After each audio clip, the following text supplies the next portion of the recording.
DMK டிவிக்கேன்னு அரசியல் சூழ்ச்சிகளை மட்டுமே எல்லாரும் பேசுறீங்களே, பாதிக்கப்பட்ட மக்களை ஏன் மறந்துட்டீங்க அப்படின்னு இந்த ஒரு குறிப்பிட்ட கேள்வி எல்லாரும் கேக்குறீங்களே. மக்களை பத்தி தானே பேசணும். சரி பேசுறேன், நல்லா கேளுங்க. நேற்றைய தினம் எண்ணூர் அனல்மின் நிலையத்துல சாரம் சரிந்து 9 உயிர்கள் பலியாகி இருக்குது. இதை ஏங்க சின்ன முதலாளி துபாய் பயணத்தை கேன்சல் பண்ணிட்டு வந்து பார்க்கல?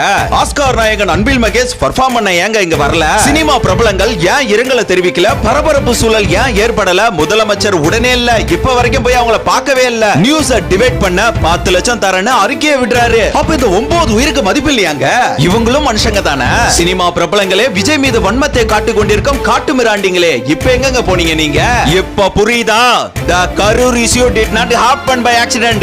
DMK master plan is running here. தற்போது NDA விசாரணை நடந்து கொண்டிருக்கிறது. பட் CBI விசாரணை கண்டிப்பா எங்களுக்கு வேண்டுங்க. மக்களோட வலியை புரிஞ்சிக்காம நாங்க இல்ல, தளபதி விஜய் அவர்கள் அவங்கள போய் சந்திச்ச பிறகுதான் அரசியல் அடுத்த ஸ்டெப்பே எடுப்பாரு. சோ தர்மத்தின் வாழ்வுதனை சூது கவ்வும், கடைசியில் தர்மமே வெல்லும். தர்மமே வெல்லும் அப்படின்ற வாசகத்தை மறக்காம கமெண்ட்ல சொல்லுங்க. ஆனா ஒண்ணு மட்டும் உறுதிங்க, தர்மம் தாங்க ஜெயிக்கும், நியாயம் தாங்க ஜெயிக்கும். ஆனா கொஞ்சம் லேட்டா ஜெயிக்கும்.